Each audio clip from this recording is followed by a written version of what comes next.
The clicking of puppy paws on the floor. Hello and welcome to the Freakish Lemon video podcast. I am your host, the Freakish Lemon. I go by Adrian and I use masculine pronouns. Welcome to any new viewers. Welcome back, returning viewers. This is a crafty things type podcast. The show notes for this and all episodes will be over at my website at freakishlemon.com. We have a Ravelry group, the Freakish Lemon Video Podcast Ravelry group. Blah. Ravelry group is hard to say when you're anticipating more words to come after it. Just saying. But go to the groups tab, search Freakish Lemon, you'll find me there.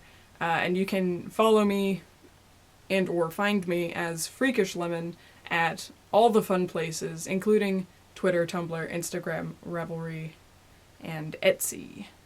And as always, all the links will be in the down bar below. I have to warn you, past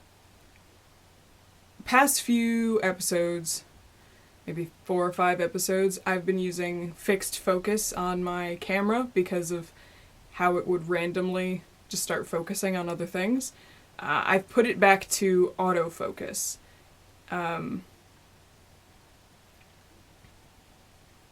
Right now. I think the last episode it was focusing like right here, not quite my face.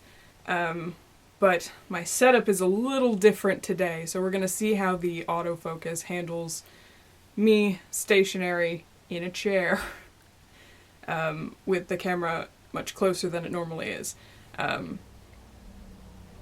If you didn't see my Instagram post, I borrowed a table and the camera just shook because I did that. This table takes up probably a third of my bedroom right now, but there's less chance of me kicking the camera because there's nothing under this table and I can move my feet however I wish to obtain the things around. But there is a chance that I might knock the camera over because the tripod is on the table. It was too far away behind the table, freestanding, so it's on the table, and I will probably do things that end up shaking it like that. So just so you're aware that things are slightly different. So let's get started with this nonsense. Starting with life stuff. It's finally winter in Connecticut. Lots of netmuggers have not been happy the past couple weeks because we have had snow and we have had ice, and yesterday it was -2 degrees Fahrenheit. When I left for work in the morning, let's see how much that is in Celsius.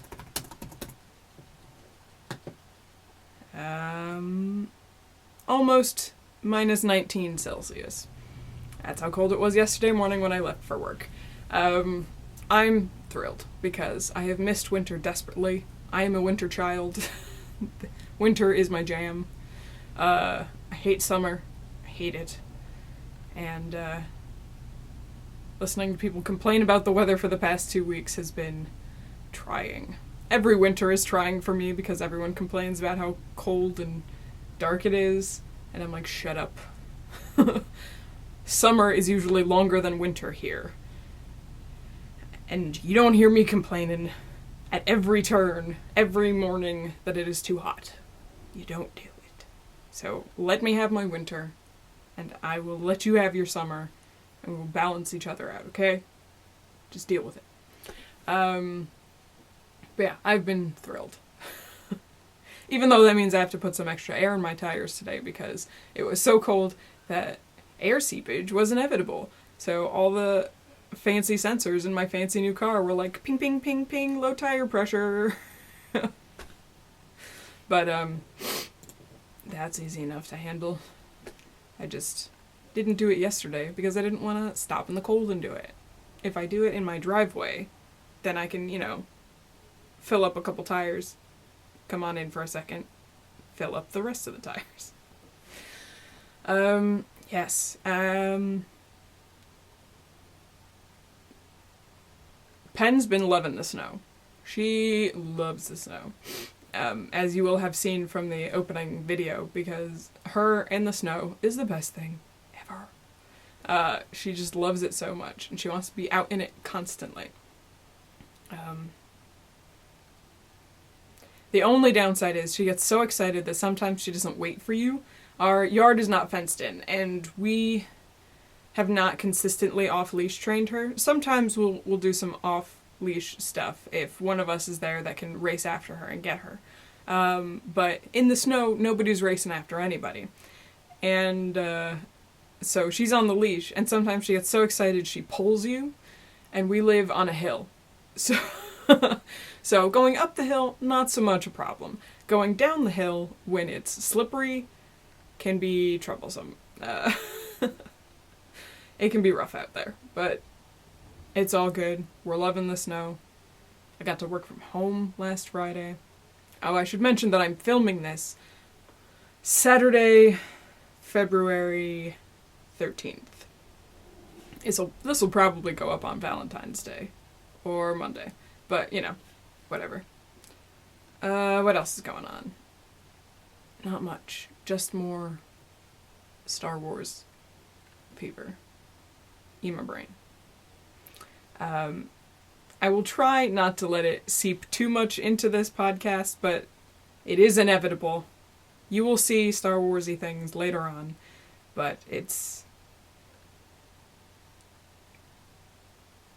will be made very clear, if nobody picked up on this already, that I have obsessive tendencies and I tend to fixate. It's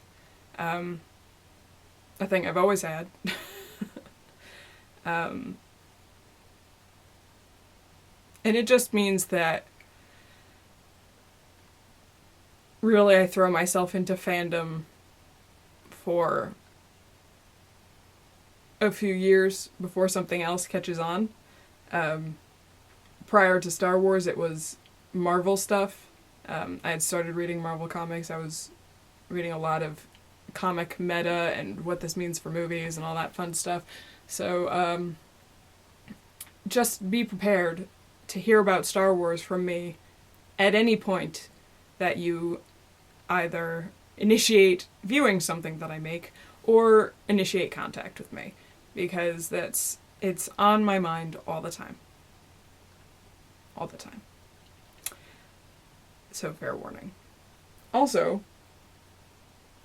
all the other podcasters do it, and you probably won't even see me drink any of this actually on camera, but I have tea with me today. Usually it's just water, and I'm whatever, but I figured I'm getting an earlier start today. Usually I end up filming this closer to lunchtime, but I was excited to try out this new setup. So I have some tea in my Lord of the Rings mug. There used to be one of those bands of black stuff that would heat up. It would turn clear when it was hot. But this mug has been through the dishwasher many, many times. And at the time, you were not supposed to put those in the dishwasher. So all the, heat tape stuff came off. This is a combination of teas. Because I have some chamomile tea that I need to drink. But I'm not very good at brewing chamomile or green teas. I tend to brew them too strong. Those two types of teas, there's a balance between getting the timing right where it's not too weak and not wet grass clippings. I'm not very good at it. I tend to leave my tea brewing for much too long. Um, and also letting it get cold, because it's cold now. So I threw in the tea bag for the chamomile, and I also did a little more than a half of a teaspoon of some fruity Tivana tea. It has berries in it. I looked it up before I sat down, but I didn't write it down, so I don't know what it is. But it's got berries in it. Yeah, so I just brew them at the same time in a cup. So then, if your chamomile's too strong, it's not cutting through quite as strong. It's just a kind of chamomile zing in the middle of the fruit. Yeah. But you probably won't even see me drink that because, I don't know, I just never think to stop and take a drink while I'm talking on the camera. I wait until I have to stop recording and restart. But just thought it was interesting that I had tea today and not just a bottle of water. Anywho, let's move on to knitting stuff, because that's the stuff y'all want to hear about. I have one finished object. I finished my Christmas Eve cast-on socks. It only took me forever.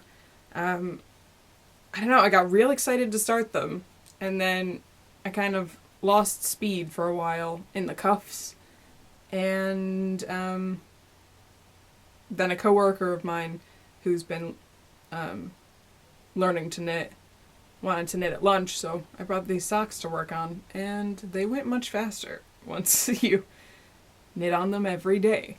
It's a basic vanilla sock. Oh, I didn't update my show notes to include the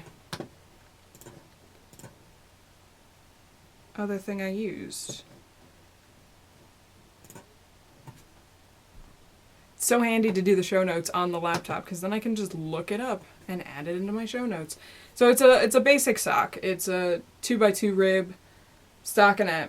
I did the IF Partridge heel, which I'm not too sure about this gauge anymore for my socks with this type of yarn. This is it's a fingering weight yarn. But you know how there's like variations in thickness for fingering weight yarn, and the white yarn is thinner than the other. This I don't mind the gauge so much on, but this is a little too holy for me. You can see right through those slip stitches. So I think I might go down a needle size for ones like this in the future. But then it was very exciting. I tried a new gusset. I tried the double gusset heel from Christy H. Payne's basic sock with a double gusset heel. And I love this heel. I don't know if you can see it while it's on the blockers. Let me take one out.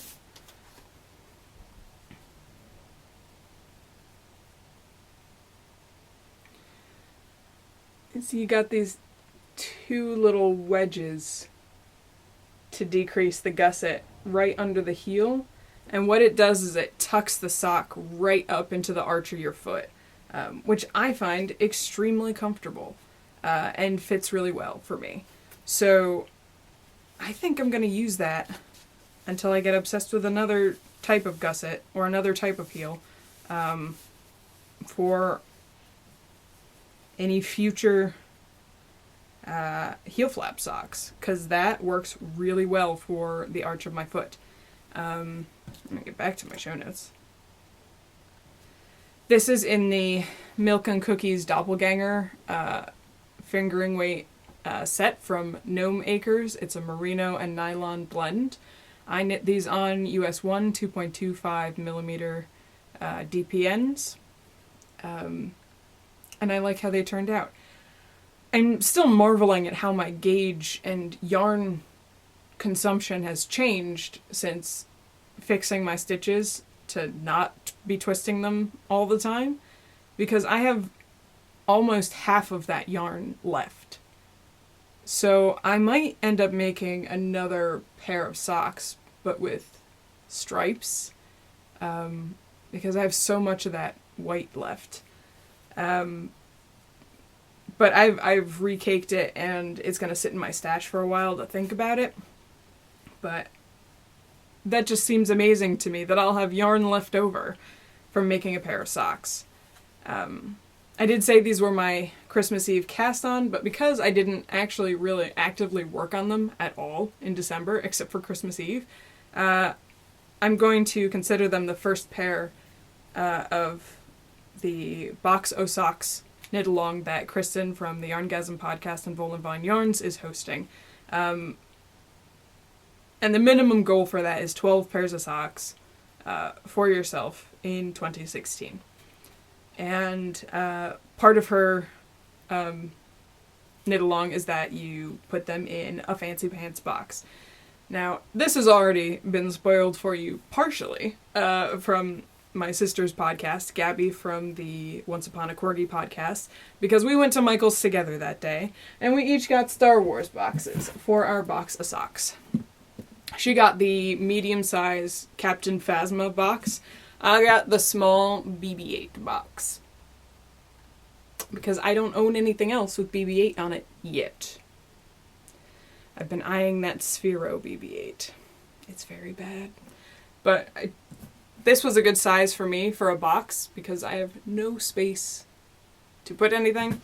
And this will fit on top of one of the little tray tables that I use in this room all the time.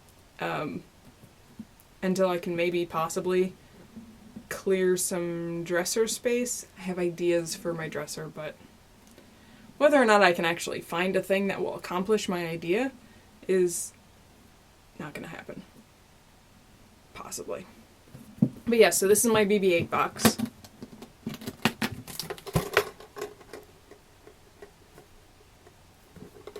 And I think that'll do nicely for my box of socks.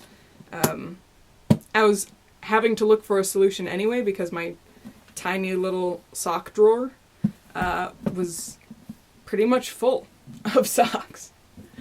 I mean, there are still some commercial socks on there, but it's gonna take a while to phase those out.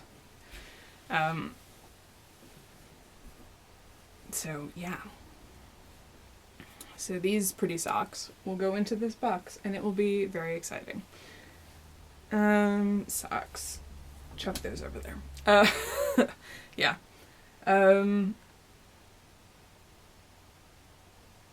Yeah, I say yeah a lot. When I'm looking for filler, you don't have to say things if you don't have anything to say. Make a note. Stop saying words that don't actually mean anything. It just makes you repeat yourself. Anyway, I was thinking of maybe when I film the craft room tour video, I'll also do a tour of this room. Because people have expressed interest in the stuff behind me here, but there's a lot more stuff in this room. It's kind of an absurd amount of stuff in this room. But I think that would be fun. Yes. So we will move on to my works in progress. I have a lot of them. I kind of got Startitis-ish stuff between the last episode and this episode. So the first thing that I'm going to show you down here, this is going to be my personal project for my Start Something New 2016 knit along, which I'll talk about more in other stuff. Since the only thing I did in 2015 with this is swatch incorrectly with all twisted stitches, I have been working on the Redford sweater. Sort of. Where's my swatch? Is this? Nope, that's the old swatch. This is the swatch. I did a swatch. It's a little see-through, but if it's sweater weather, I'm wearing a t-shirt underneath whatever anyway. So That's not a big deal. And this is actually a tighter gauge than what it called for. I had like 1.5 more stitches to the 4 inches than the gauge that they recommend. So I'm guessing they're just using a loftier fingering weight yarn than this. Like maybe a woolen spun, and this is a worsted. But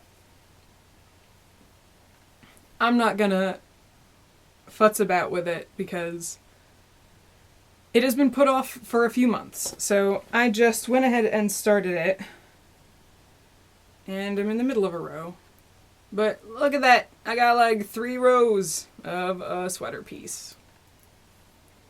But I started it. That's the important thing.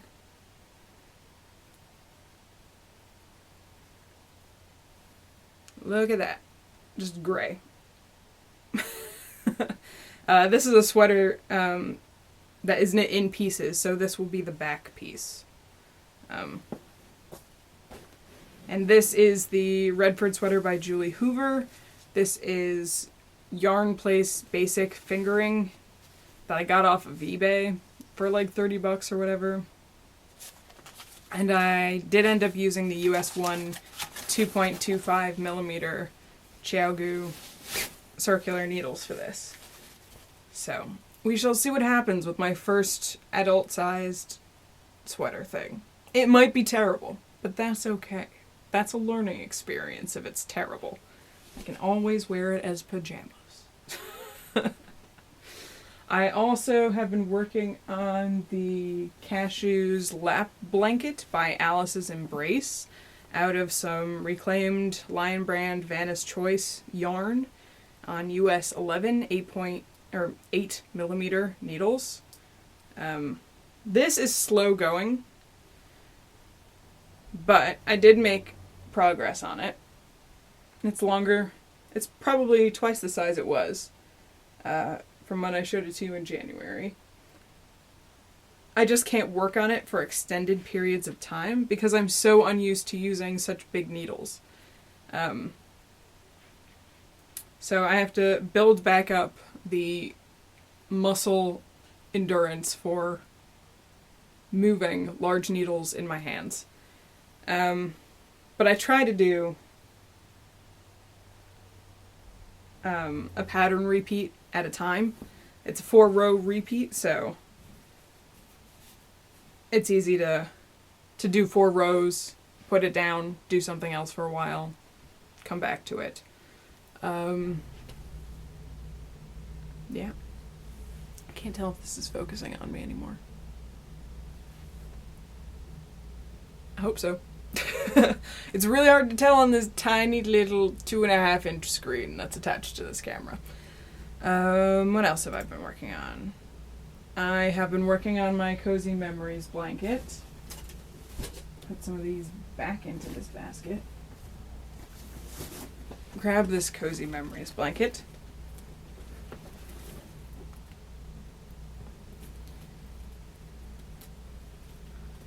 Okay, last one I showed on the podcast was this one. So I have since knit this No Makers Mini that's coming out very green on camera, but it's more blue. This is Goodnight Moon from Once Upon a Corgi. This is an onion dyed yarn that Gabby gave me.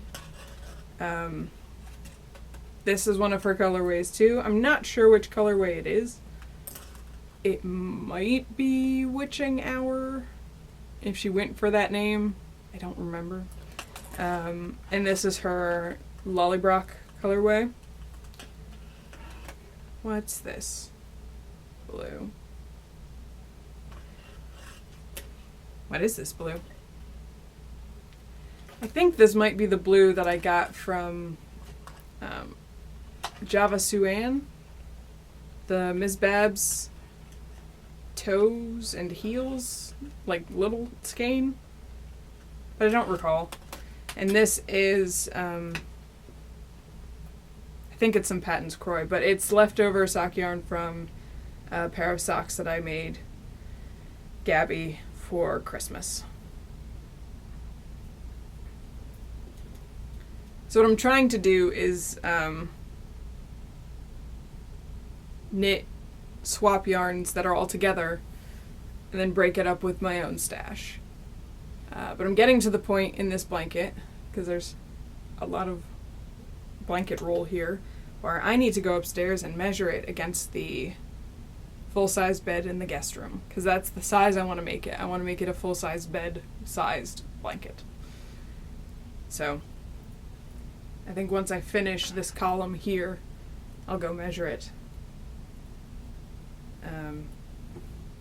But I've been making steady progress, and knitting backwards for the wrong side rows has really helped me pick it up and go with it and not be completely tangled in it.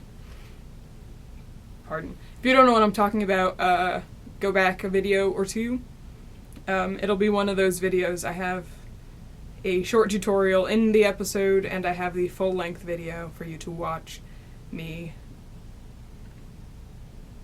cast on, knit, how I do my decreases, and knit backwards. I was working on some bunny nuggets by Rebecca Danger out of some Line brand cotton bonbons, but I haven't done any more nuggets on that, so that's one that I pick up when I think I don't want to work on anything else right now. So I don't know how much traction I'll get on that anytime soon. I also cast on a cowl out of the Plymouth Yarn Revel 85% alpaca, 15% merino in Grape Mist. I had started a shawl kerchief thing out of it previously and then didn't like it, so I ripped it out. And this, it's a stockinette tube. I'm just gonna let the yarn do all the talking on here and just make a long stockinette tube. I don't remember exactly. Oh, I wrote it in my notes. Wonderful.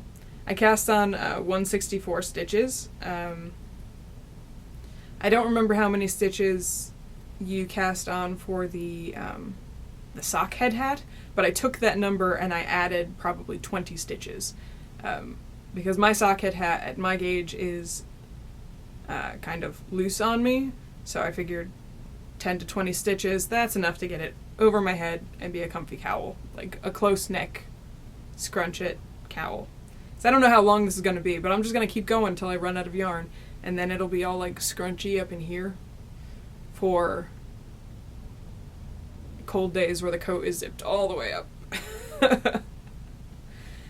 This is on US 1 2.25 millimeter clover 16-inch circulars. Yeah, I think it's 16-inch. And my camera's about to stop filming, so let me stop that and come back with the last thing that I'm working on. So the last thing I'm working on for knitting stuff is another pair of socks. It's another basic sock on DPNs.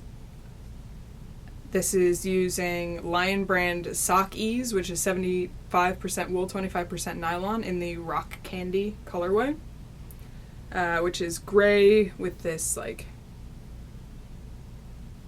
bright green, like a chartreuse green, and a little bit of a reddish brown in there. I'm really liking how this is knitting up. I'm doing a contrasting heel out of some, I don't even know, scrap black sock yarn. Might be from Premier Yarns. It might be Patton's. I don't know. It's not labeled, it's just a ball. It's a little thicker than the Sock Ease, which is good for a heel. I just did a slip stitch heel. Stop rattling against the table. And I did the double gusset again. This is a bit of a crooked double gusset because somehow I ended up with more stitches on one side than the other, but I don't anticipate that being a problem because it was a 3-stitch difference. Whatever. And I'm knitting this one on US 0 2.0 millimeter DPNs. And I am really liking this gauge for this weight of fingering weight yarn. It is a sturdy, a very sturdy fabric that I think will be very good for socks going forward. Curse my loose gauge. And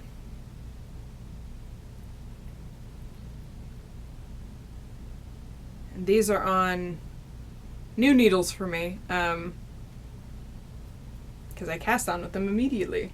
These are Knitter's Pride Novas, the 5-inch ones that I got at my local yarn shop on a day on the shopping day I had with Gabby, where we went out and went to all the places. And I was very good and I didn't buy any yarn. I just bought some needles that I needed anyway. But in the future, I think 5-inch needles are a little small for me. I tend to be holding these, because I knit with the back, I direct the needle with the back of my hand, and I keep catching the point in between my finger and my hand, like back here. So 6-inch needles and 7-inch needles I think are the way to go for me.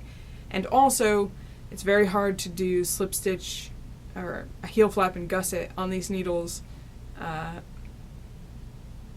because the increased number of stitches after the heel turn and picking up along the flap, it's a very tight squeeze on these little needles. So I think with these needles from now on, short row heels.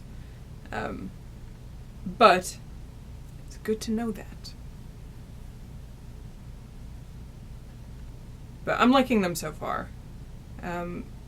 Honestly, they don't really seem all that different to me than my cheapy needles that I buy. So, I don't know. We'll see how long it takes me to bend them. That's the trick, because I bend needles. And that's it for knitting stuff. I'm out of focus. Focus, please. Okay. Stay in focus.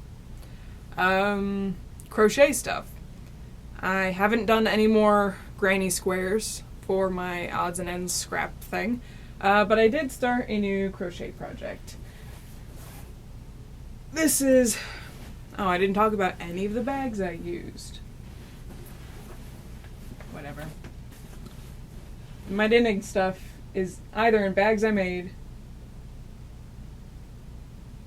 Well, a lot of the big things are in bags I made for the knitting stuff.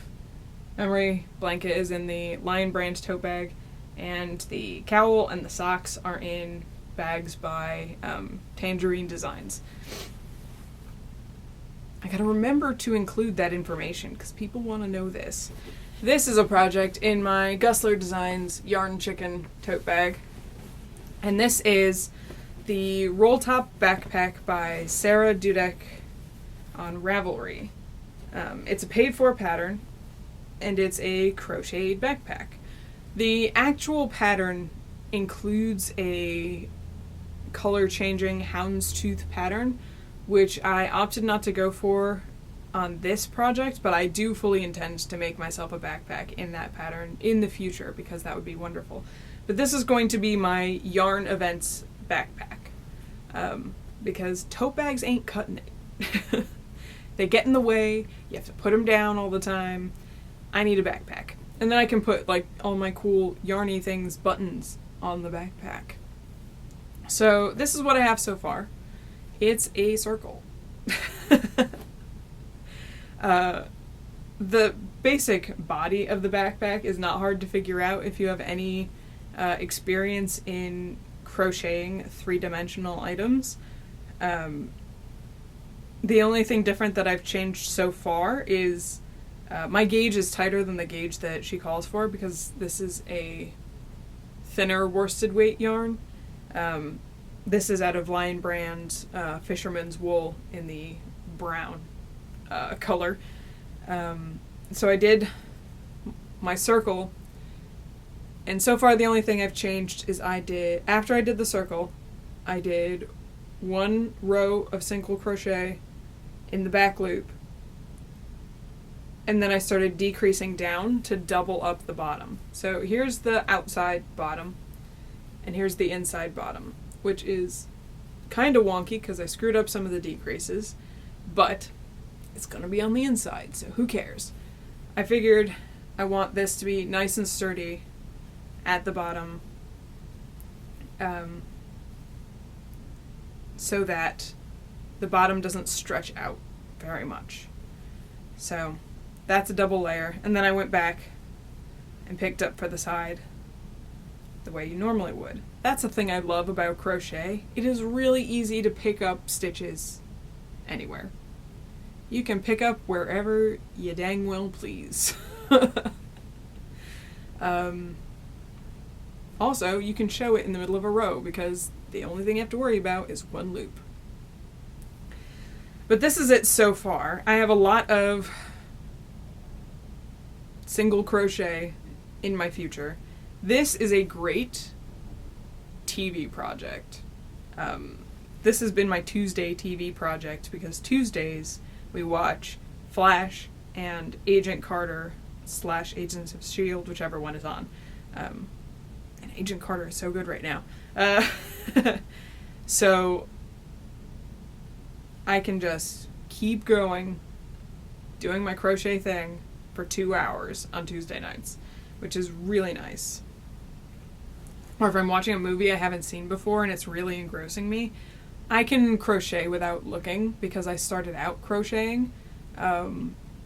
So this is a great project, and I love crochet for sturdy things. Large blankets, pillow covers, baskets, bags. I love crochet for that. I'm using a USF 3.75 millimeter crochet hook on this. I think it's one smaller from what she calls for, because I couldn't find one in the size she called for, I don't think. I don't remember. You can check out the pattern and see which size she calls for, but I'm pretty sure it's not an F.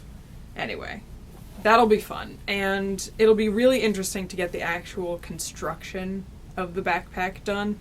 I've read ahead to see what the basic steps are, but I'm really interested to see how we're going to do the straps, and I'm probably going to add another external pocket on like the back of the backpack, so that it's the main body of the, like, there's the person, the main body of the backpack, and a pocket.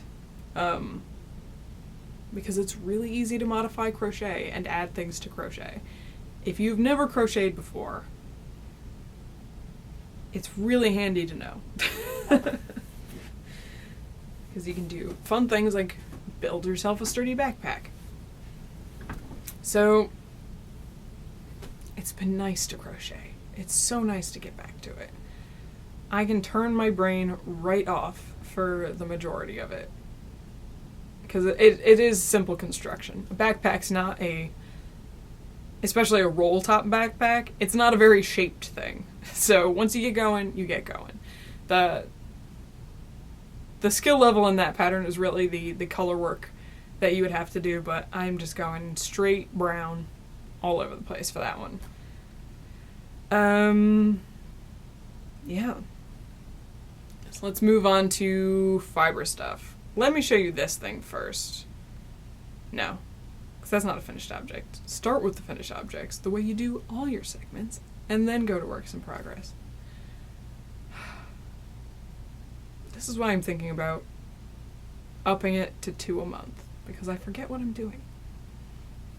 So I've been doing a lot of spinning.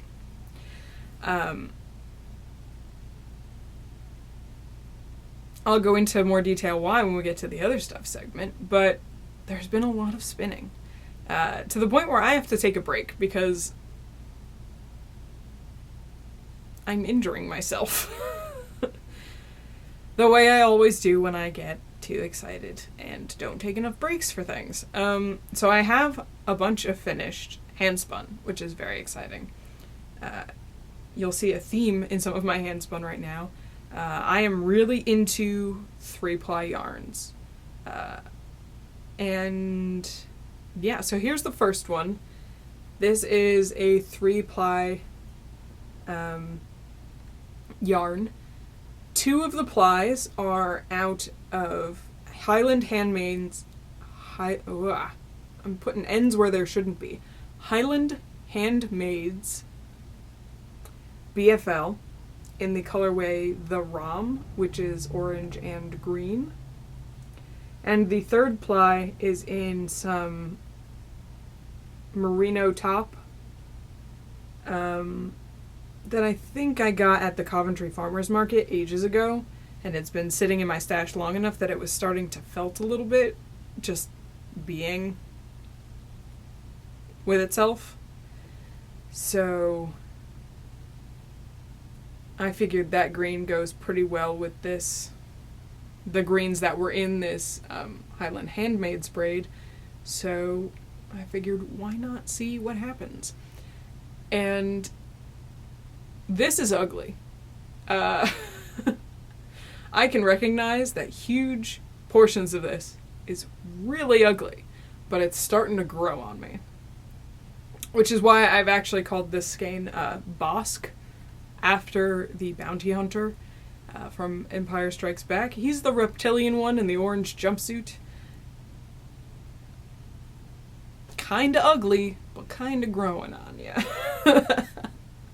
I don't know what I'm going to do with this yet.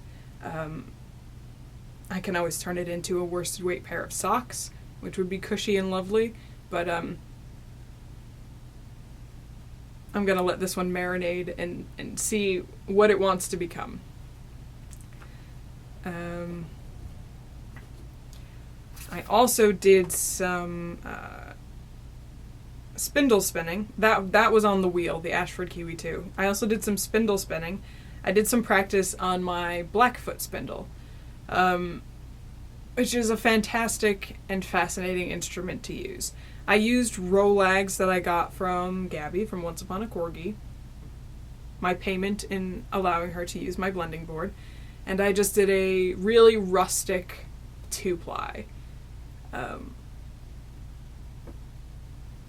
I really like using that spindle for making something like this. This is a rustic wool anyway. It's not especially soft, and it's kind of grabby on itself. I think I would have been frustrated spinning this on the wheel, but it was really interesting to spin it on the Blackfoot spindle. And I really like the Blackfoot spindle, playing with it. It's really easy to spin on it if you're slumped in a chair watching movies. It's because you don't need to drop it or spindle it on a table. Ideally, I like to roll it down my leg, but you can just, do I have anything around that I can use as an example spindle right here? I'll use a flute. You can just have it in your arms and just twist it like this. You could just go like this and spin. Which is really nice if you're like in a blanket and you don't want to get out of it. And you're just, in a chair, like curled up on the couch, spinning. The dog enjoys it because it doesn't get in her way. She can help you spin by licking the yarn in your hand, or the wool in your hand. I don't know what I'm going to use this little tuft for, but I really like how it turned out. And this was a good color blend, Gabby. I know you're watching. So that was a good color blend. I like this one. I also spun up my undyed Masham that I got from the Gnome Acres fiber stock sale. I did a 3-ply on that, and I love how this looks. This was a longer fiber than what I typically work with. The staple length is longer than a BFL by about an inch or so. So it definitely wasn't the softest spin, but I really like how this yarn turned out. And I really liked seeing how the natural color of the Masham spun up. Because I don't know if you'll be able to see that. But it's primarily this light tannish gray, and it's got these little brown and dark gray hairs mixed in. So when you're spinning the singles, you get a lot of variation in the concentration of those darker hairs. It's really quite lovely. I don't know what I'm gonna do with this. When you feel it, you can definitely tell that it's a harder wearing yarn than I think what most of us are used to spinning. This might make a good pair of gloves or mittens.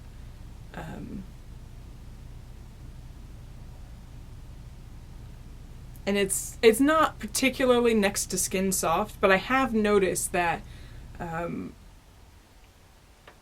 my skin's reaction to wool has changed a lot. I used to find the Fisherman's Wool from Line Brand really itchy, and now my perception of it has changed a lot, where it's not next to skin soft, but it's not as scratchy as I used to think it was. So this probably wouldn't be a very good wool to use next to skin, like neck or wrists, for most people, but I think I can make a really hard-wearing pair of mittens would be good. Or some socks. I'm really into socks right now, guys. Okay, I also spun up, this is the last of my finished stuff, this 3-ply yarn, which turned out amazing. I mean, let's just let you look at that. It's darker in real life than showing up on camera because my lights are kind of blowing it out a little bit. It's much more blue and dark purple.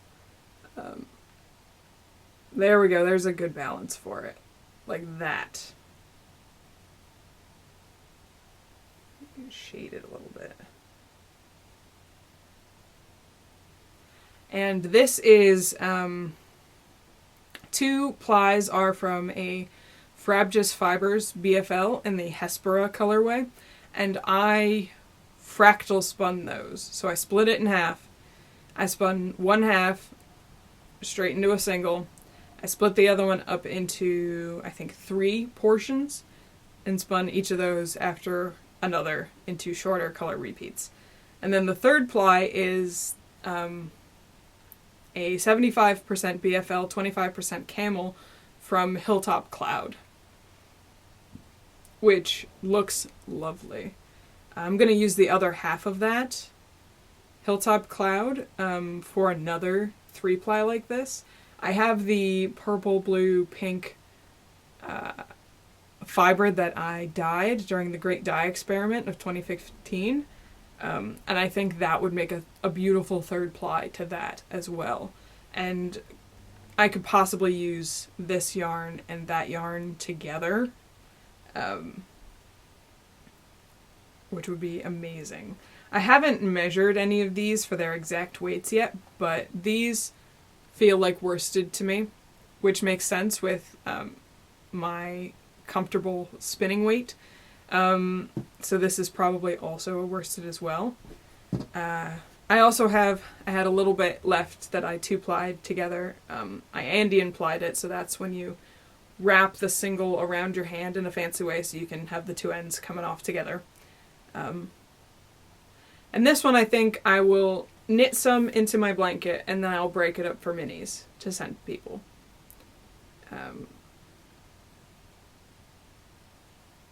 Because this is probably a light sport weight to a heavy fingering. But that'll give a nice bit of texture and color to some Cozy Memories blankets, I think. So that's very exciting. I don't have any spinning currently in the works right now because I'm going to take a break. Currently I have a lot of hand spun yarn that I haven't done anything with. I'm going to take a break from it. I might break into some Rolags for spindle spinning, but I'm going to give the wheel a break. I have been combing wool. I brought down my bag of fluffs.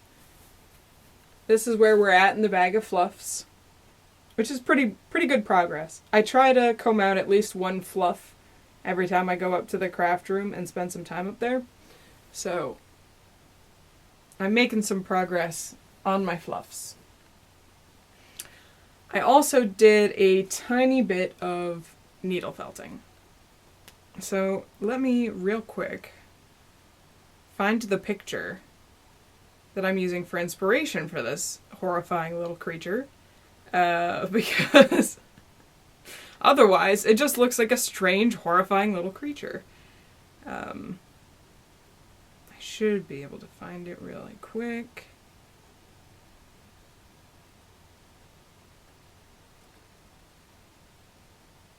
This makes great podcasting, doesn't it? Doesn't this make fantastic podcasting? Me on my phone looking for...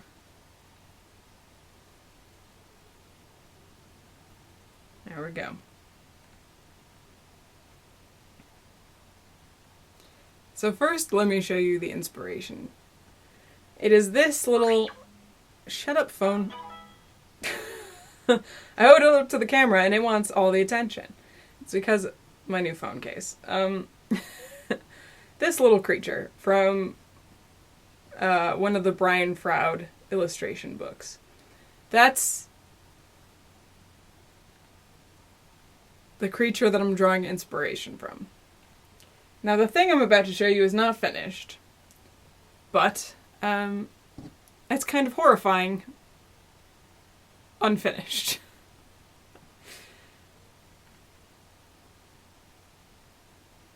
Look at this horrifying little beast.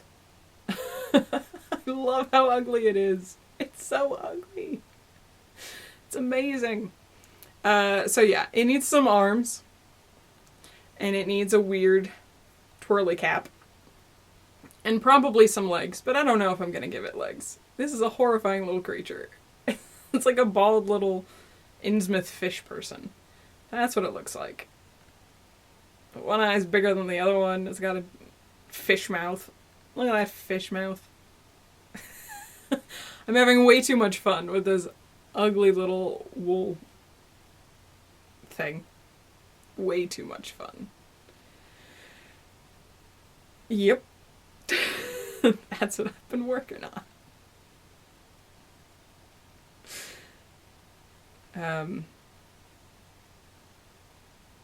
Yeah. So, you're welcome for the nightmares for this week. Hopefully it will be less horrifying when I finish it. So let's quickly move on to sewing stuff. The only sewing stuff I've been working on is my Craft for 20 project. Jenny from the Tiny Paper Foxes is holding a hashtag Craft for 20 along, and it's to do any craft you like for 20 minutes a day. And I have been working on, back when she did her Sew for 20 in November, I started this and then took a break during Christmas because of the nature of Christmas and how it completely takes over any free space that anybody has. So I had started... There's little strings everywhere. on these quilt pieces for my Hawkeye quilts. These are the ones that I had finished in November, beginning of December. So these are the arrowheads. And these are actually in order of the way I want them to be laid out in my quilt.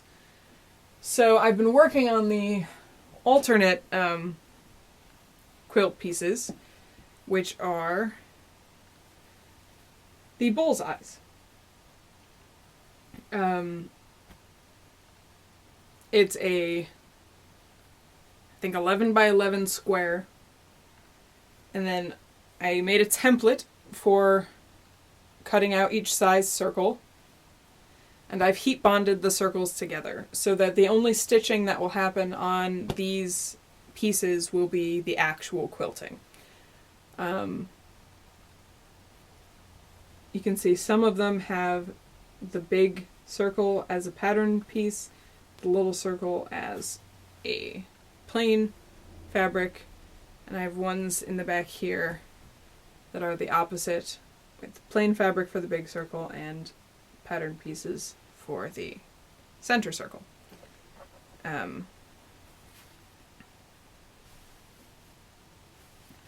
So that's what I've been doing for Crafter 20 in February, is working on these tricky beasts.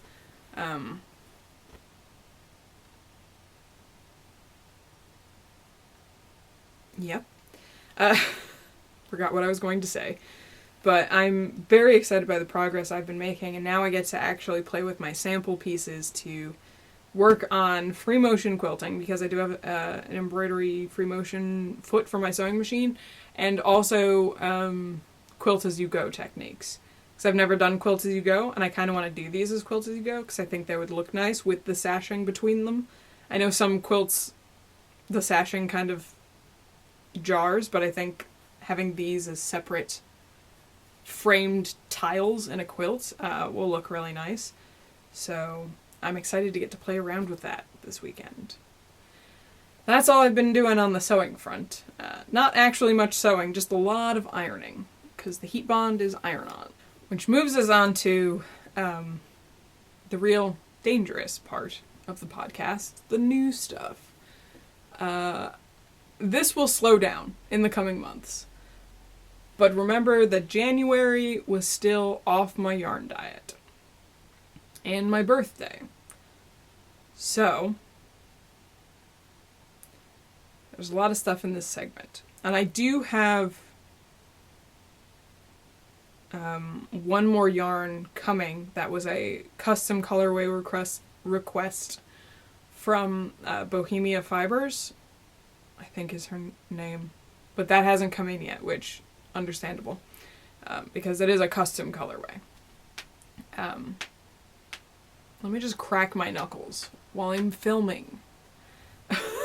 Sometimes I start doing things out of habit, and it annoys me, because I could have done them 3 seconds ago when I was not filming. So let's get started in this pile of stuff. So, is everything even in here? Nope.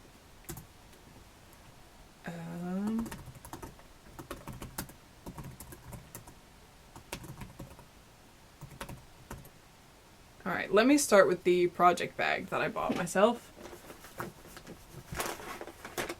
And I'm gonna blame Andy for this. It's Andy's fault. Andy from the Andre Sunitz podcast.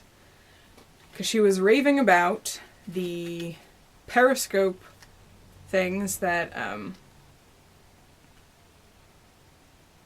Dr. Christine Kelly does from the Halcyon podcast. She makes project bags.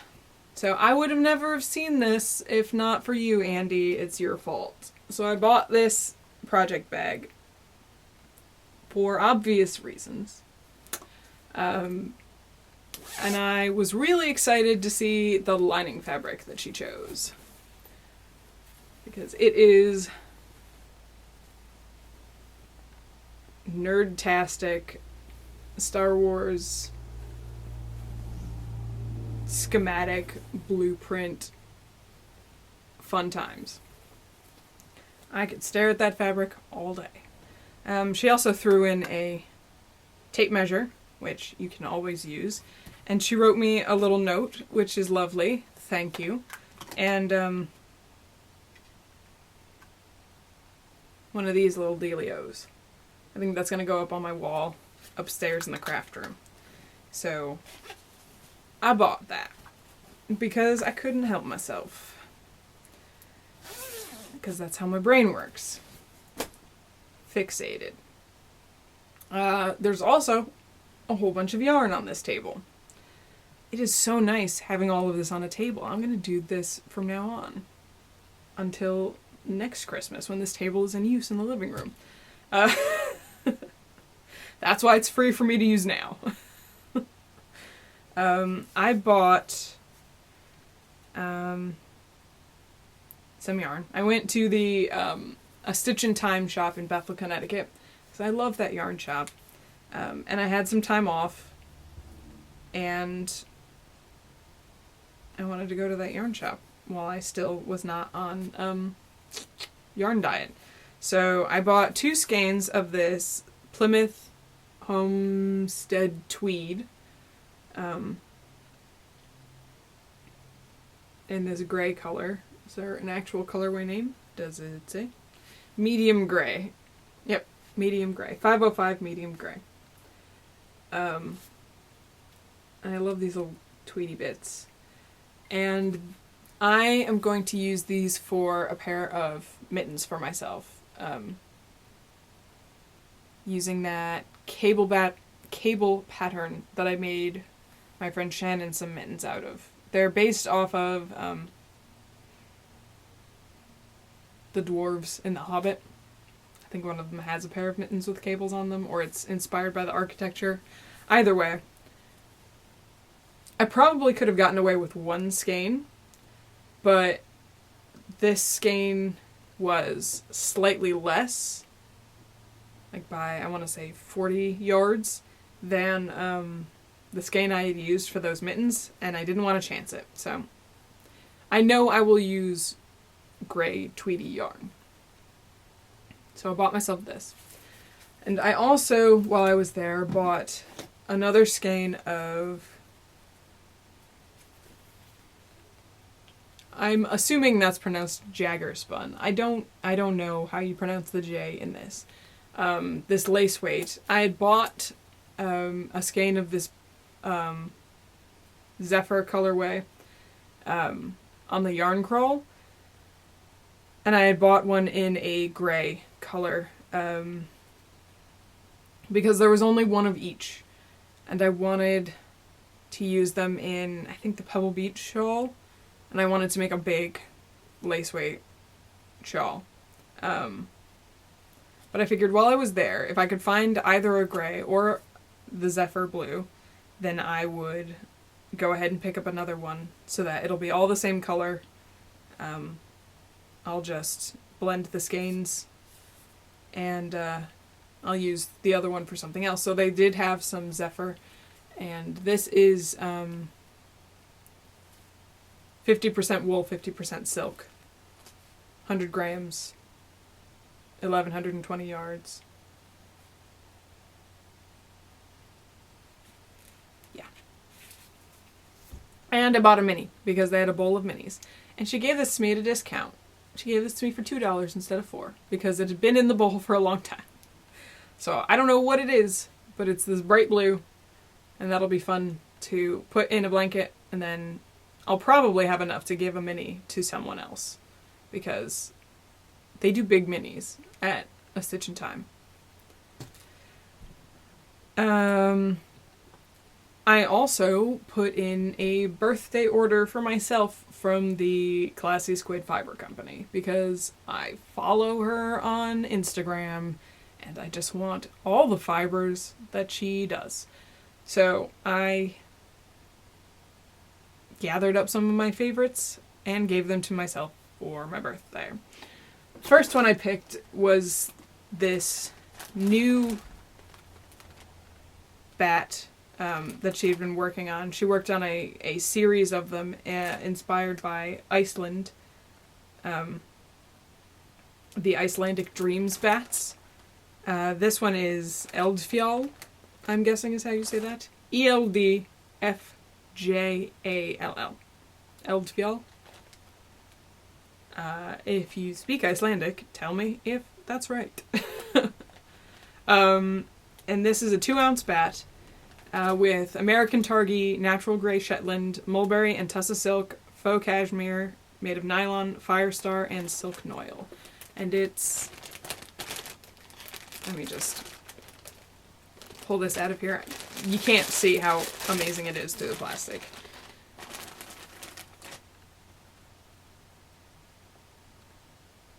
I mean, that's amazing.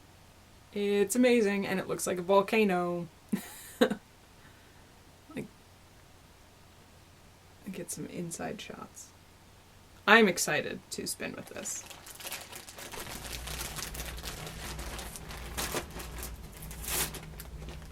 So I bought that. I also bought a white birch bat, which is made out of organic Polworth, tussa and mulberry silk, yak down, silk noil, and carbonized bamboo. It's another 2-ounce bat, but look at how beautiful that is. It looks like birch bark. She also does rolags out of this that look like little birch trees. So, I highly encourage you to enable yourself with this beautiful birch fiber if you are liking what you see in this bat.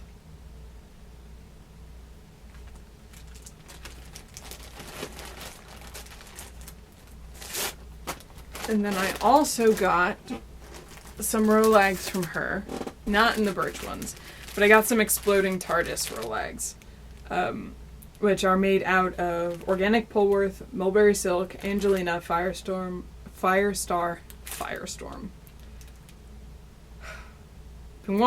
I've been watching DC Legends of Tomorrow. It's not my fault. Everything's confused. Firestar and Silk Noil. And these are beautiful.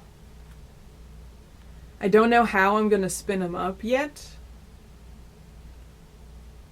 If I just want them to be like singles, or if I want to two-ply them onto themselves so that you get just barber poling all through here. I don't know yet, but they're kind of amazing. And they're based off of, in Doctor Who, in season 5, series 5.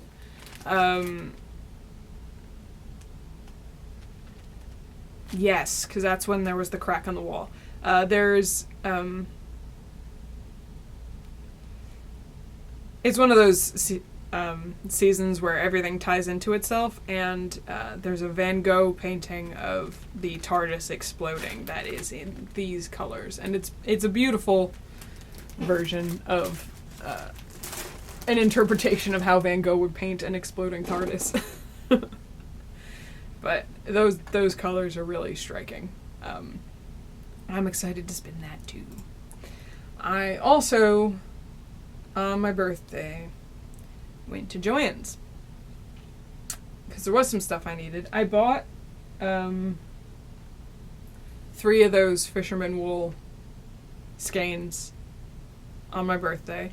I had maybe 2/3 of a skein in my stash, but I knew I was going to need more, and they were on sale, so I grabbed 3 of them. You can always use a cheap, sturdy, hard-wearing wool. I also bought some Patton's Croy blue stripe rag sock yarn. I've used this yarn before, but I never made socks out of it. I made a baby sweater for my friend's baby, a stuffed hippo for my friend's baby, and I used scraps of it in my sockhead hat, but I never actually made any socks out of it, so I wanted some socks. I got my birthday present from Gabby from the Once Upon a Corgi podcast. We typically don't really do birthday presents for each other, but she went to Vogue Knitting Live the week before, and if you watch her podcast, you've seen this already. But she bought me the Biscotte yarn. I don't know if you pronounce that E. And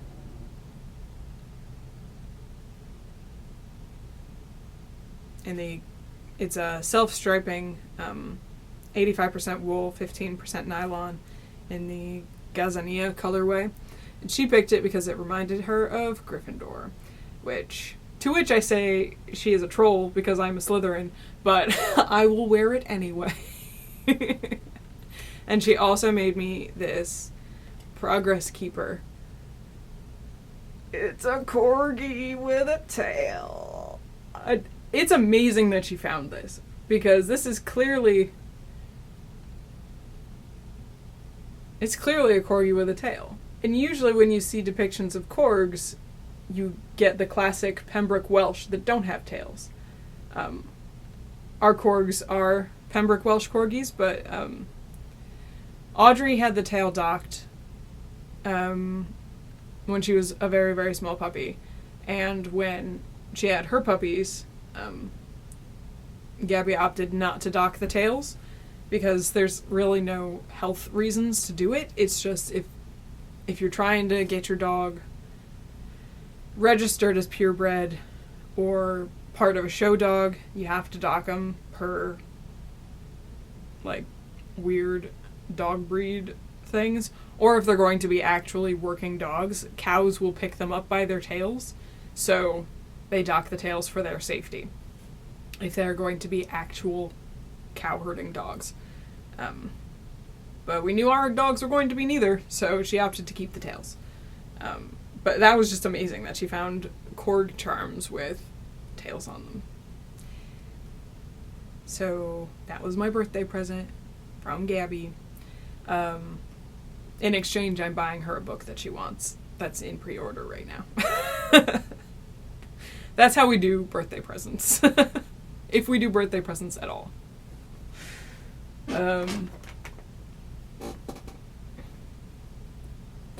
I also bought those Netter's Pride size 0, 2mm, 5-inch DPNs. And I got my first shipment of the Knitting Boutique Rare Breeds Club. This is... Sorry for the crinkling.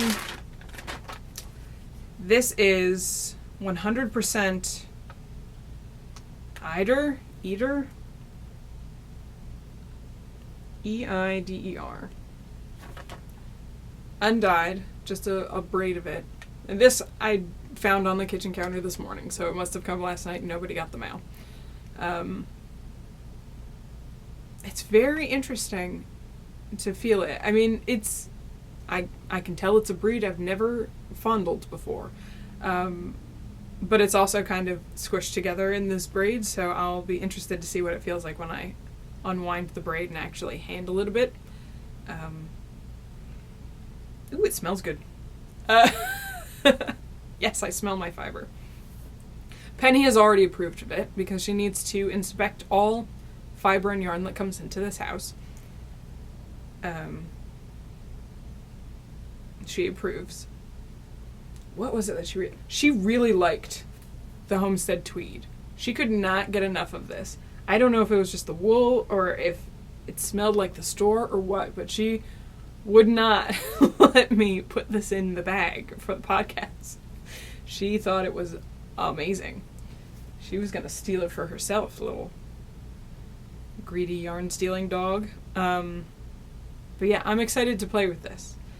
It'll be a little while because I'm taking a break from the spinning wheel and I want to wheel spin this, but it'll be interesting to see what it feels like it should be in terms of...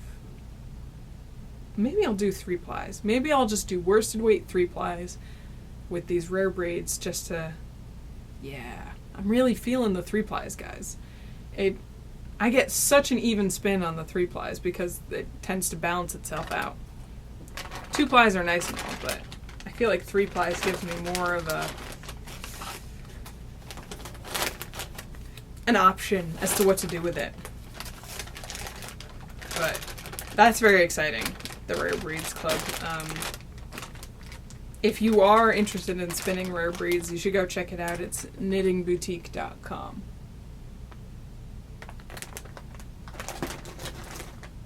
And I think it's an every other month club. So I'm excited. And so far, that's it for all the new stuff. Like I said, it's not all that's there for the new stuff. I didn't put this in. I got a Kickstarter reward from Ginger Fibers that I had backed 2014? Early 2015? And it was for the reward for that backing that Kickstarter was a skein of worsted weight yarn in a dye color of her choice. This is the color that I got. It's the Lollipop colorway, as 220 yards, 100 grams. And it's, pinks and soft purple and a bright blue. And it's very lovely, but I don't know what I'm gonna do with it. So, I'm going to put this in the prize/giveaway bucket, and in the future, one of you could take this home with you. I think that would be the best way. The best thing for everybody, because I honestly don't know what I would do with this. So yeah, that'll go in the prize bucket. That's probably why I forgot to put it in my show notes. Let me just make a note to add that. Ginger Fibers.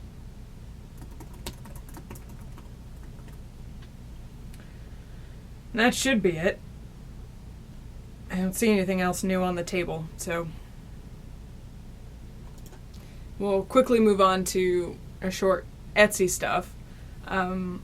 I haven't put up anything new since the last time I put up all those stitch markers and progress keeper options in the shop, but I did go through and I have changed the postage. I've changed it from a set postage fee to Etsy has this program for I think it's just US sellers, where if you input the size of the package and the weight of the package, they will calculate the US postage and charge you the actual US postage calculation. I opted to do that after some research because it looked like the best option, especially for international viewers. My fee for domestic users wasn't really that far off from the actual postage, but I was completely guessing for Canada, and international postage was very, very high. So it should be calculated at the size and weight for that level of postage. So if postage was something that was holding you back from the stuff in my shop, please go check it out again and see what the new calculations would be. I mean, you still might not buy anything because shipping can be the make or break deal. I understand that. But it's something to keep in mind. And I think that'll be the easiest thing for everybody is if I let Etsy calculate the US shipping based on size and weight of the actual package, instead of trying to figure it out myself. Which moves us on to other stuff.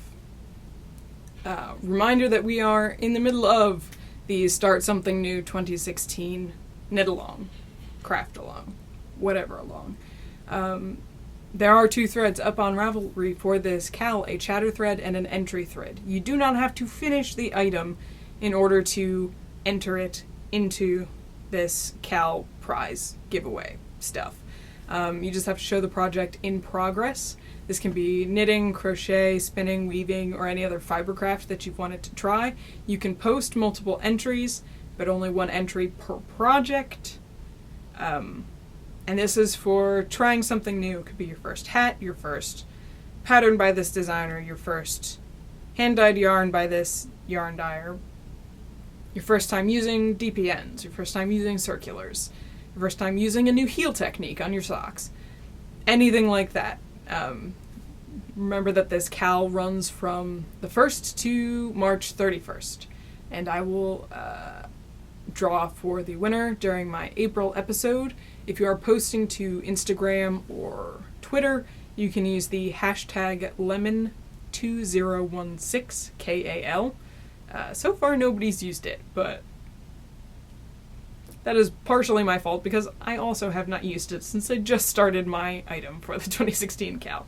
But if you want to use it, go ahead. There have been some entries up and it's very exciting. And we have a prize sponsor, RS Island Crafts, supplied 2 project bags to the prize drawing, and I'll show you them in a minute. But you can use the coupon code LEMON15, lemon15, from the shop over at artfire.com for 15% off total purchase. There will be a link below or in the show notes or somewhere so you can go check out her bags, because her bags are pretty cool. And she sent me 2 bags and 1 skein of yarn, so I've paired a skein of yarn from Java Suan with the other bag. And I will probably throw some stitch markers and other goodies in as prize packages. Right now there are, let me see real quick how many entries there are in the entry thread. There are 9 entries so far. If we get more than 15, I will see about putting together another prize package. So far we have this small sock size project bag. I mean, you could put other things in here, obviously, but this would be a good size for socks. And it's got a snap top, and this is going to be paired with the Lanamundi Yarns Silver Spun, which is 87% combed cotton, 11% silver, 2% lycra, 50-gram skein that she supplied, which is a pretty cool, interesting new yarn if you've never used it before. That would be fun for you to try. So those will go together. And she also sent this hot sauce chili bag in the same size, and I have paired this with the Lorna's Laces Shepherd Sport in the color Pocket Square from the big box of yarn from Java Suan. So right now those are the prizes that you can enter to win for this Cal. You still have another month and a half, so, no rush on getting you in, but, remember, you don't have to finish your item. You can just post you starting it. Or at any point during the process you like. So that is in progress.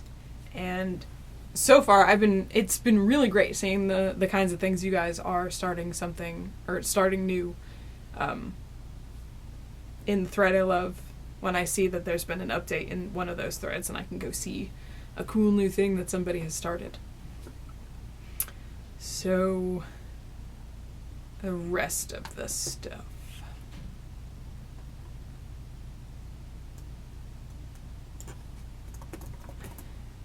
I didn't put the right show here. And I'm missing one. I'm so good at my notes, guys. Stuff I'm watching. I was rewatching Elementary to get caught up to where I had left off. I've been watching Supergirl. Been watching season 2 of Agent Carter, which I love Agent Carter. That's a great show. I've been watching Flash, Arrow. I started watching DC Legends of Tomorrow, which started in January, I think. And I've been watching Clone Wars.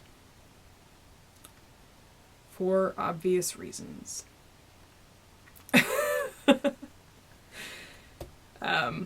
There were some episodes I guess I missed in the beginning. I've only watched the first season and part of season 2 previously, because I think there was some weird... oops, punch the table. Netflix streaming deal issue when it first came on, or I was getting them on disc. I didn't have them all, or something. And I dropped it for a while. I didn't realize that show had been on for 6 seasons. I'm kind of thrilled about it. Yep. Because then I'll have to pick up Rebels afterwards. Although that's not currently streaming for... as included in the price of any streaming services I have, I don't think. So I'll probably have to buy those, but I've been really enjoying streaming Clone Wars.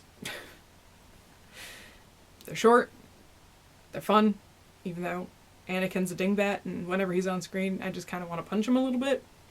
But I love Ahsoka, and Obi-Wan's increasing levels of snark are great. And I love the clone troopers. They're so fun. And we're gonna move on to stuff I'm reading. And here's where the Star Wars fixation has really presented itself.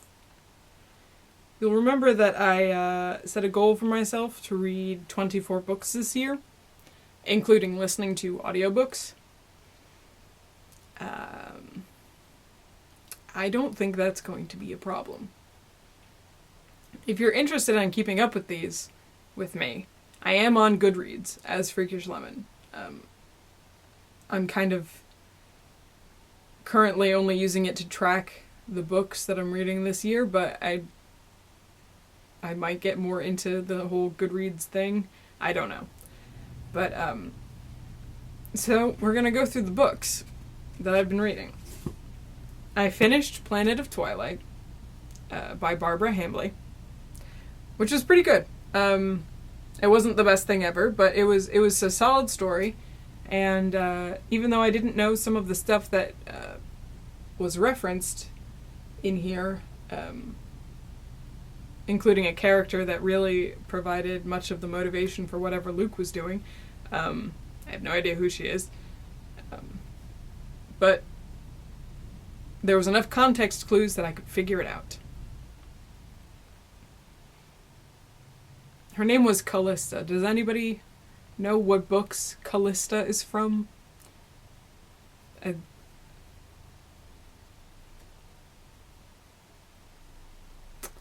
Yeah, all I could really get was things kind of went south in their relationship real quick, and he wasn't over it. But it was a good book. I really liked it. So I finished that. I listened to the Force Awakens novelization by Alan Dean Foster, audiobook, narrated by Mark Thompson, who is a great narrator. That one was kind of weird, just because the novelizations are always a little weird, because they're written, like, as the movies are being made, so, like, they haven't quite finalized how the characters are yet. So some of the characters always seem a little off in the novelizations, but there are always scenes that never make it to the movie. And I really enjoyed listening to that, because Star Wars audiobooks are really well produced, and I enjoy them a lot. I read The Sleeper and the Spindle by Neil Gaiman, illustrated by Chris Riddle. It's a teeny book, as you can see, but it was a nice bite-sized chunk of Neil Gaiman-y storytelling. A lot of what Neil Gaiman does is take story archetypes or well-known, story things, and then just twist them slightly so that you can't really anticipate what's going to happen. Or if you do, it doesn't happen the way you think that it's going to happen. So this was a really interesting read. A quick read, but really interesting. I also listened to Red Harvest by Joe Schreiber, narrated by John Glover. It's another Star Wars book. Joe Schreiber was the guy who wrote Death Troopers, which was the zombie stormtrooper story. Turns out, Joe Schreiber has a theme in his work, because this book also had zombies in it, which I didn't know was going to happen. But this time they were Sith student zombies. Old Republic era, Sith Empire era, Sith zombies. Although, strangely, not as terrifying as Stormtrooper zombies. I think the Stormtrooper Zs were scarier just because they were isolated in a shape in space. There was nowhere to go. It was still kind of freaky, Red Harvest, but they were on a planet. Planets are rather large. There's a much higher chance of escape on a planet. But it was still good. And I love those Star Wars audiobooks. I read Lemony Snicket's All the Wrong Questions, Book 4. Why is this night different from all other nights? Because I love Lemony Snicket. And it's such a strange and unusual writing style that he has. I just really enjoy it. And I loved this series. And this was a good conclusion to this series. I listened to The Perfect Weapon, Journey to Star Wars, The Force Awakens by Delilah S. Dawson? It might be Dawson. I might have typed that wrong. Which was narrated by January Lavoie. I was thinking about not including that one, but Goodreads had it listed. Because it was short. It was like a 3-hour audiobook. But Goodreads had it, so it counts. And that one was fun. That one was about Bazine, and I think her last name is Natal. Bazine Natal? Does that sound right? Any other Star Wars nerds out there? That sound right? She's in The Force Awakens. In Maz Kanata's cantina. She is the lady with the black fingertips and the skull cap and the dark lipstick who reports to the First Order. She's only in there for a second, but it's some of her background and a job that she had done a few years before The Force Awakens. That one has all the hallmarks of a good bounty hunter, assassin, Star Wars story. There's a lot of bounty hunter, assassin, Star Wars stories. It had all the good pieces. And it was a quick listen, and I really enjoyed it. And then I also listened to Fatal Alliance from the Star Wars The Old Republic series by Sean Williams, narrated by Mark Thompson. This is why I've done a lot of spinning. I've been listening to really good Star Wars audiobooks, and I just stay up there and spin until it hurts. Again, Mark Thompson's a great narrator. This series is based off of the Star Wars MMO RPG, The Old Republic, which was based off of the Star Wars games Knights of the Old Republic, which were not MMOs, but were more or less RPGs. And I've played both Knights of the Old Republic and Knights of the Old Republic 2, and I really enjoyed them, and listening to this book really made me want to break out those discs and see if I could get them to play on my computer. And then I realized I would play 30 minutes of it, and then remember how long it took me to play it. And then just kind of wish that there was just a story mode where I just went to different characters and talked to them. And didn't have to fight things.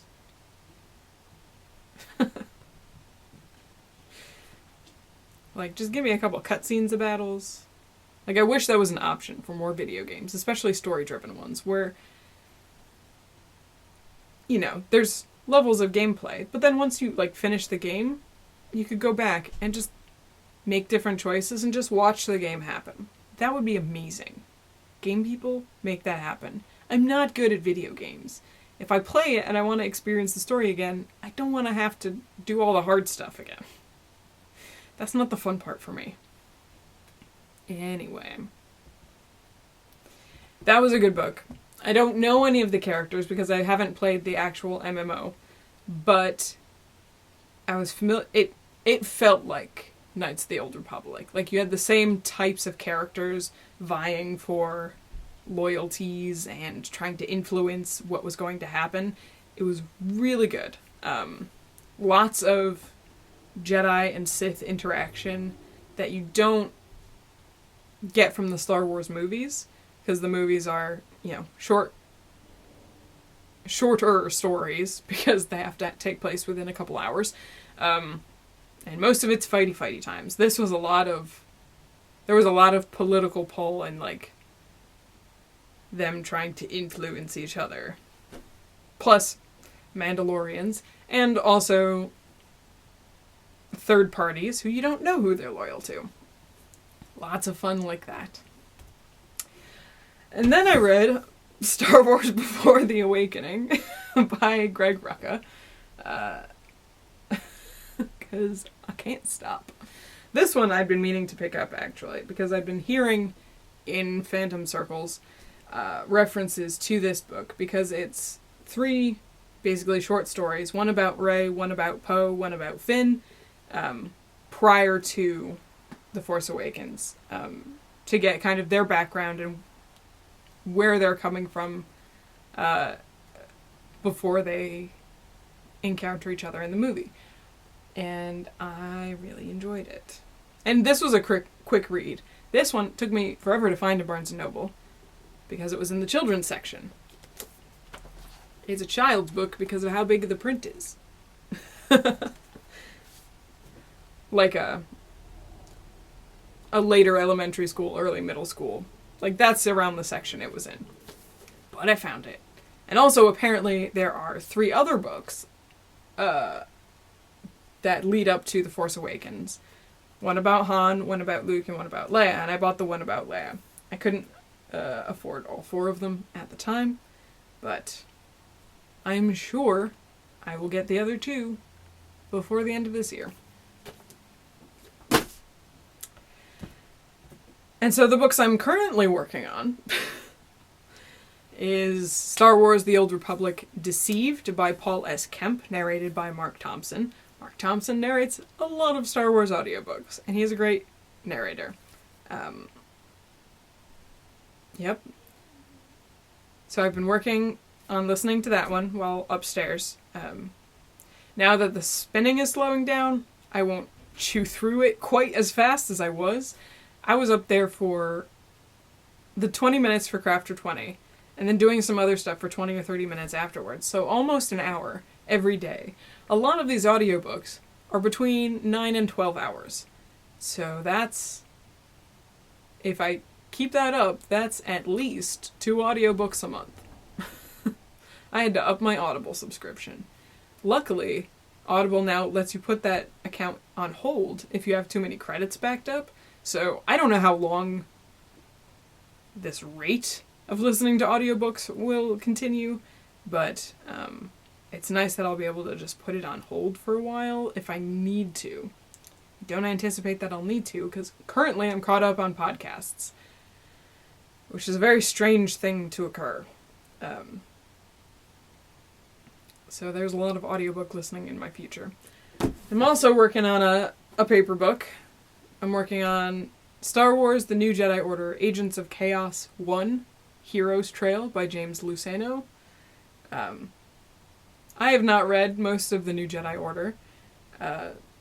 This is the first book in this chunk of The New Jedi Order. Apparently The New Jedi Order has mini series inside of it, which I did not know when I got this book. I think this one was a paperback swap book, but that's always how I've read Star Wars books, because I'm sure there are some of you out there listening/watching this who read Star Wars books in the 90s and early 2000s before Amazon took over the world, but sometimes you just couldn't find stuff because there were so many Star Wars books being put out, and a lot of them were in series, and bookstores didn't always carry all of them. You couldn't always request the ones they were missing. Libraries had piecemeal, and I frequented used bookstores and just grabbed whatever I could that was less than $1. So, that's always been the case for me, where I'm not reading practically anything in order. So, if I could find a piece of a series, I'll try to get the whole series, but it's not always going to work. So, this was from my last batch of paperback swap books. that I got at the end of last year. I did get a whole bunch of new ones, though. So, I'm just chewing through these. I mean, there's 1, 2, 3, 4, 5, 6, 7, 8, 9, 10 books on this list.